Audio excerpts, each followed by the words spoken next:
কাল থেকে সব হাসপাতালে স্বাভাবিক নিয়মে চলবে চিকিৎসা সেবা।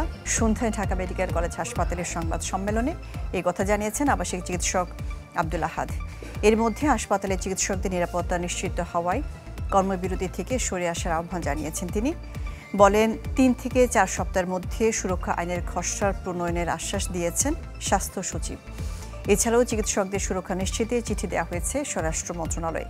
গত শনিবার রোগী মৃত্যুর ঘটনায় হামলা হয় ঢাকা মেডিকেল কলেজ চিকিৎসকদের উপর। প্রতিবাদে বিভিন্ন দাবিতে কমপ্লিট শাটডাউন পালন করেন সারা দেশের চিকিৎসকরা। সচিব মহোদয় দ্রুততম সময়ের মধ্যে এসব দাবি বাস্তবায়নের জন্য কার্যকর পদক্ষেপ গ্রহণের আশ্বাস দিয়েছেন। এ লক্ষ্যে একটি কার্যকর কমিটি গঠন করা হবে, যেখানে আন্দোলনরত চিকিৎসকদের একটি প্রতিনিধি দল অন্তর্ভুক্ত থাকবে। আমরা আজকে সকাল থেকে কাজে আছি, আগামীকাল থেকে পুরো দমে প্রত্যেকটা ডিপার্টমেন্টে কাজ চলমান থাকবে ইনশাআল্লাহ।